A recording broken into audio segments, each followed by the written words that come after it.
Terima kasih, Anda masih bersama debat keempat calon wakil presiden pemilu tahun 2024.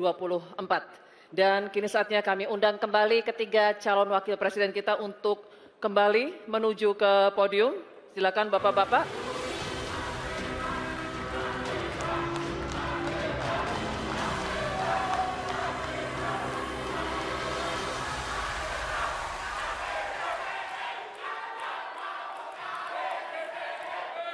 Di segmen kelima ini kita akan melanjutkan tanya jawab antar calon wakil presiden.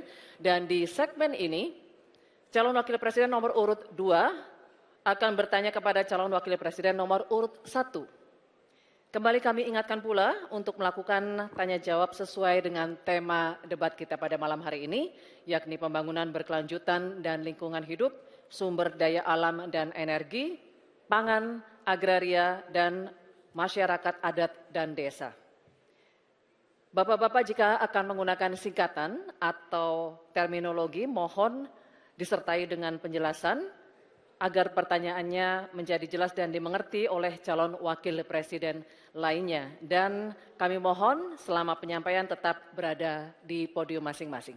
Baik, kami persilakan sekarang calon wakil presiden nomor urut 2 Bapak Gibran Rakabuming Raka untuk bertanya kepada calon wakil presiden nomor urut 1 Bapak Muhaimin Iskandar.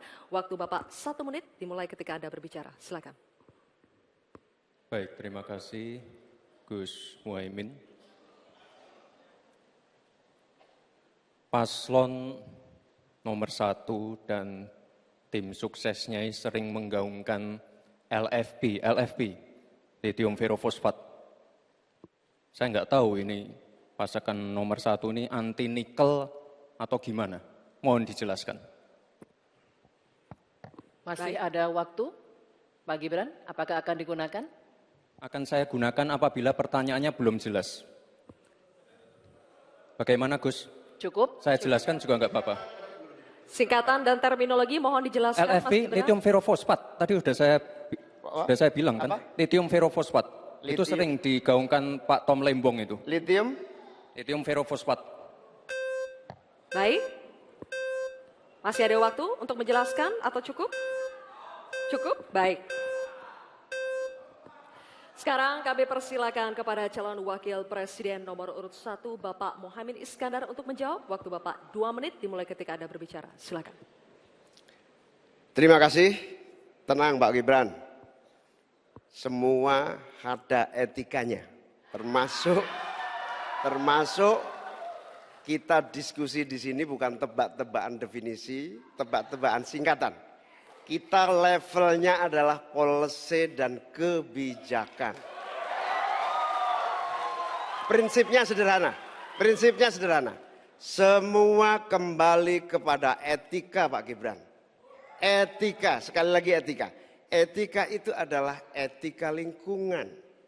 Apapun yang menjadi kebijakan kita menyangkut produksi, pengambilan tambang sumber daya alam, juga apapun yang kita gunakan seluruh potensi bangsa ini, rujukannya adalah etika lingkungan. Komitmen kita intinya adalah keseimbangan antara meletakkan manusia dan alam.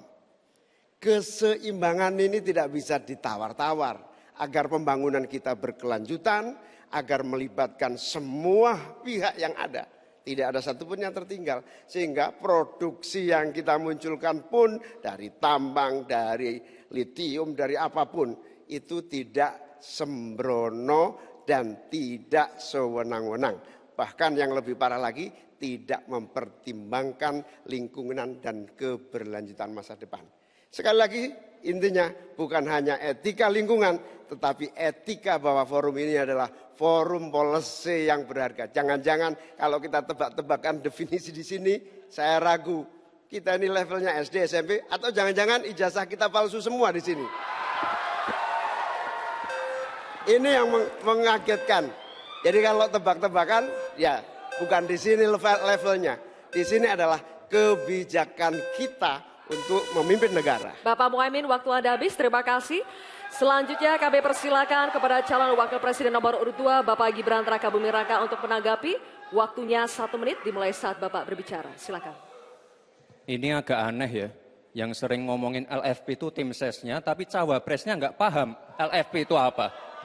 Kan aneh. Sering bicara LFP, lithium ferrofosfat. Tesla nggak pakai nikel. Ini kan kebohongan publik, mohon maaf. Tesla itu pakai nikel, Pak. Dan kita sekarang, Indonesia itu adalah negara yang punya cadangan nikel terbesar sedunia. Ini kekuatan kita, ini bargaining kita.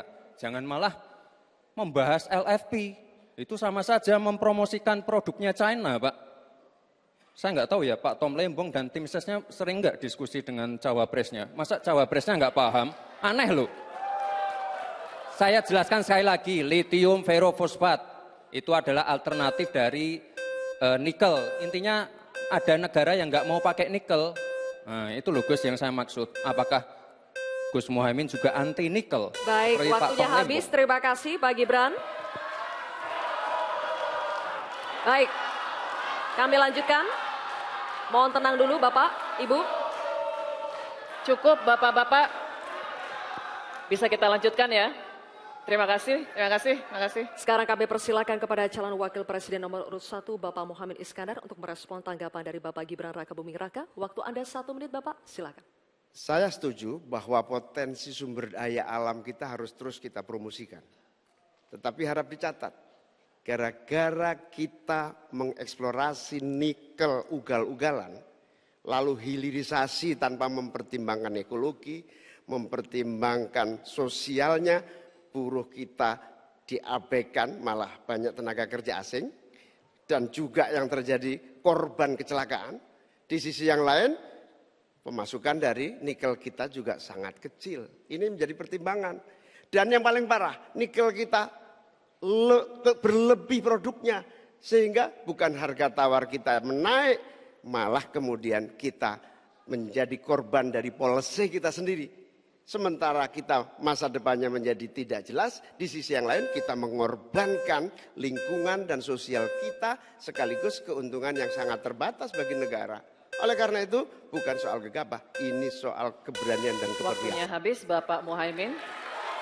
Terima kasih.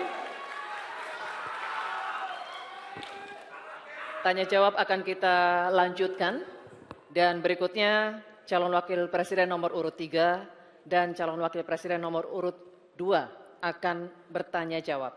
Untuk itu kami persilakan Cawapres nomor urut 3 Bapak Mahfud MD untuk mengajukan pertanyaan kepada Cawapres nomor urut 2 Bapak Gibran Rakabuming Raka. Pak Mahfud, waktunya 1 menit dimulai saat Bapak berbicara. Silakan. Mas Gibran, saya menghormati Anda sebagai calon wakil presiden sehingga saya tidak akan bicara secara menjebak dan receh-receh. Saudara, pada tanggal 17 Februari 2019, dalam sebuah debat calon presiden, itu Pak Prabowo mengatakan bahwa Pak Jokowi itu menyampaikan tidak akan mengimpor komoditas-komoditas pangan jika nanti terpilih presiden. Ternyata, kata Pak Prabowo nih, 4 tahun memimpin Pak Jokowi masih mengimpor dan itu merugikan banyak petani. Nanti dicek ya, bahwa itu pertanyaan Pak Prabowo ke Pak Jokowi saat itu. Pak Jokowi bilang tidak akan ngimpor. Tapi sampai sekarang kita masih mengimpor banyak. Masih mengimpor banyak. Malah semakin banyak mafianya impor mengimpor bahan pangan itu. Nah itulah sebabnya apa usul Anda untuk menyelesaikan masalah 5 tahun lalu ini. Ya. Baik. Cukup, ini kami persilakan Cawapres nomor urut 2 Bapak Gibran Rakabuming Raka untuk menjawab. Waktunya 2 menit dimulai saat berbicara. Silakan.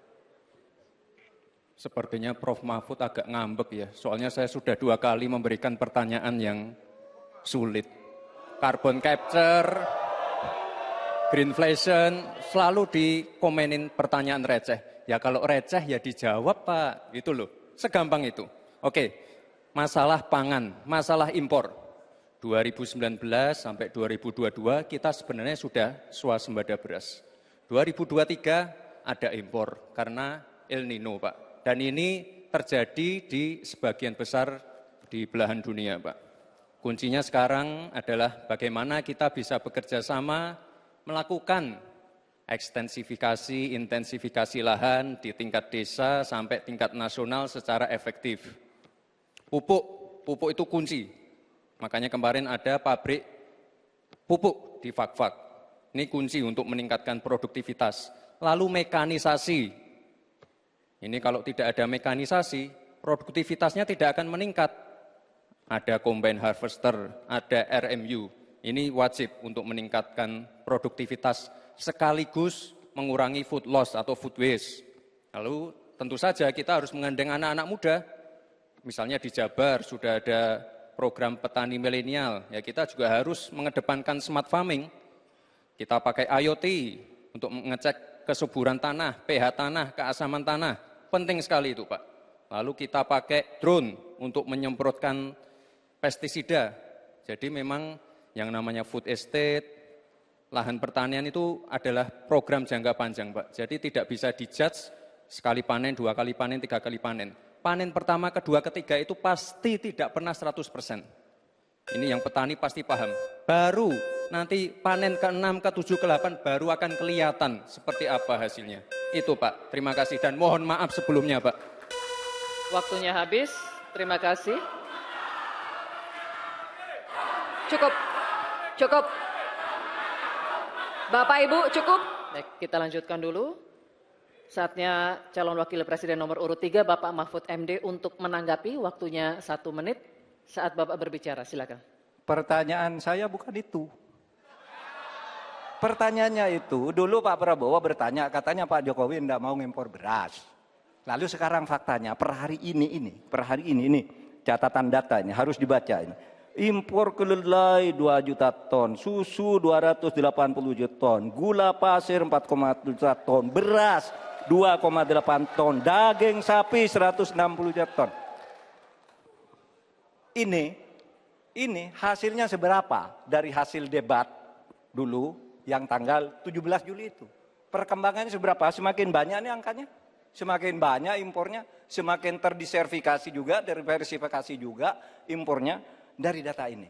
Nah, oleh sebab itu kemudian secara lebih mendasar, saya ingin menanyakan posisi Mas Gibran dengan penuh hormat. Posisi Anda sebagai wakil presiden, bagaimana tentang konsep Trisakti Bung Karno terkait kemandirian ini? Baik.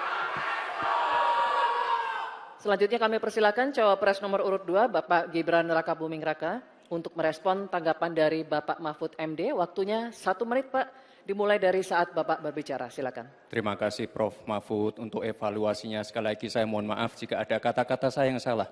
Tapi sekali lagi, ini harus kita evaluasi. Dan kita jangan memberikan narasi-narasi yang menakutkan kepada warga. Intinya adalah program-program yang sudah berjalan sekarang. Nomor 1 dan nomor 3 ini kan kompak. Food estate gagal. Saya tegaskan sekali lagi Pak. Memang ada yang gagal. Tapi ada yang berhasil juga yang sudah panen. Misalnya di Gunung Mas, Kalteng, itu sudah panen jagung, singkong. Itu Pak, cek saja nanti ininya, cek saja datanya. Intinya adalah warga jangan diberikan narasi-narasi yang menakutkan. Kita harus optimis Pak. Bapak-bapak ini adalah calon-calon pemimpin, harus optimis. Jangan memberikan narasi-narasi yang menakutkan kepada warga dan masyarakat. Waktunya masih. Baik, waktunya habis. Baik, waktunya habis. Cukup, mohon kerjasamanya. Baik, hadirin sekalian, kita akan masuk ke sesi tanya jawab yang terakhir, yakni calon wakil presiden nomor urut 1, Bapak Muhaimin Iskandar, dan calon wakil presiden nomor urut 3, Bapak Mahfud MD. Bapak Muhaimin, waktu Anda bertanya 1 menit dimulai saat Bapak berbicara. Silakan. Prof. Mahfud yang saya hormati, calon wakil presiden, bahwa kita saksikan hari ini, 9 tahun terakhir ini ya, kerusakan iklim, lingkungan hidup yang mengkhawatirkan, kemudian bencana ekologis, banjir, longsor, dan berbagai keadaan sulit lainnya terjadi. Ini bukan main-main, ini serius. Nah, kalau mau jujur, kiamat makin dekat ini. Kok dianggap biasa-biasa saja gimana Pak Mahfud? Karena itu Saya ingin menyampaikan data-data penting nih, catatan saya ini. Konflik agraria semakin banyak dan tidak diatasi. Petani kita semakin kurang memiliki hak atas akses lahan. Bahkan banyak yang masih 17 juta di bawah setengah hektar. Ini bukan soal nakut-nakuti, ini fakta yang harus kita atasi. Bagaimana menurut Pak Mahfud? Apakah ini kesalahan visi atau kesalahan kepemimpinan? Baik, masih ada waktu? Cukup? Oke, terima kasih. Selanjutnya kami persilakan kepada calon wakil presiden nomor urut 3, Bapak Mahfud MD untuk menjawab. Waktu Anda 2 menit, Bapak, silakan. Ya, data yang disampaikan Pak Mohaimin tadi sudah saya sampaikan di dalam opening speech. Bahwa konflik agraria, Pak, di kantor Polhukam saja, itu sekarang 2.587 untuk ini. Apa? Untuk masalah Polhukam saja, belum yang laporan ke polisi, belum yang laporan ke BPN dan sebagainya, itu bisa puluhan ribu. Artinya data itu saya benarkan dan sudah saya katakan lebih dulu, sejak tadi. Nah, persoalannya sekarang, bagaimana kita mau menyelesaikan itu? Begini, dulu di zaman Bung Karno, itu ada undang-undang yang menyatakan bahwa tanah-tanah milik masyarakat adat itu supaya diberikan ke masyarakat adat. Nah, pada waktu itu pemerintah itu mempunyai Inspektorat Jenderal Agraria. Inspektorat Jenderal Agraria ini mengeluarkan KINAK namanya. Keputusan Inspektur Agraria yang menyatakan bahwa tanah adat milik si A si B diberikan kepada masyarakat adat, kepada pemilik masing-masing. Nah, tetapi sesudah zaman Orde Baru muncul BPN. Sehingga dikatakan bahwa yang disebut sebagai produk KINAK itu bukan bernilai sertifikat. Sehingga menjadi mentah lagi, Pak, persoalannya. Jadi tumpang tindih sertifikat. Pada saat KINAK itu dikeluarkan, itu secara hukum sah. Tapi begitu ada Orde Baru, itu harus bentuk sertifikat dari BPN. Terjadi tumpang tindih, terjadi kasus rempang, dan sebagainya, dan sebagainya. Oleh sebab itu, menurut saya ini harus dibuat kesepakatan bagaimana cara menyelesaikan ini. Selesai. Baik, Pak Mahfud, terima kasih. Selanjutnya, kami persilakan kepada calon wakil presiden nomor urut 1, Bapak Mohaimin Iskandar untuk menanggapi. Waktu Bapak 1 menit, silakan. Ya, banyak masalah yang menjadi kendala terlaksananya reforma agraria. Salah satunya birokrasi kita, kesungguhan politik kita, kemauan kepemimpinan. Di bawah presiden harusnya ada satu kelembagaan yang bisa mengelola reforma agraria dengan sangat sungguh-sungguh. Tidak dibiarkan terus-menerus. Yang pertama soal reforma agraria. Yang kedua soal lingkungan. Bencana ekologis di mana-mana. Saya tidak menyalahkan siapapun ya. Ini sebuah fakta yang harus kita antisipasi bersama dengan baik-baik. Bahwa kita sedang mengalami ancaman bahaya lingkungan dan krisis iklim yang sangat mengerikan. Panas global yang masuk kepada bagian dari mengakibatkan petani kita gagal panen, gagal tanam dan seterusnya menjadi masalah. Saya hanya mengajak Pak Prabowo, Pak Gibran, Pak Mahfud, Pak Ganjar, saya, Mas Anies, dan siapapun untuk kita sama-sama tobat ekologis memperbaiki ke depan menjadi lebih baik lagi. Tobat ekologis penting untuk masa depan kita. Baik, Pak Mohaimin, terima kasih. Sekarang kami persilakan kepada calon wakil presiden nomor urut 3, Bapak Mahfud MD untuk merespons tanggapan dari Bapak Mohaimin. Waktu Bapak 1 menit dimulai saat Bapak berbicara. Setuju karena yang diusulkan Pak Mohaimin tentang lembaga reforma agraria itu memang menjadi salah satu bagian dari misi kami pada tahun ini. Jadi kami punya tim reformasi hukum nasional yang melibatkan pakar dari berbagai kampus. Kesimpulannya, masalah agraria ini harus ada sebuah badan khusus yang nanti menangani. Misalnya begini, ada sekian ribu kasus, ini yang berat dikategorikan 3 misalnya. Kita katakan, yang kategori 1 harus selesai dalam 6 bulan. Kategori 2 selesai 6 bulan. Kategori 3 selesai dalam 6 bulan. Lalu kita mulai lagi menata kehidupan kita di bidang pertanahan.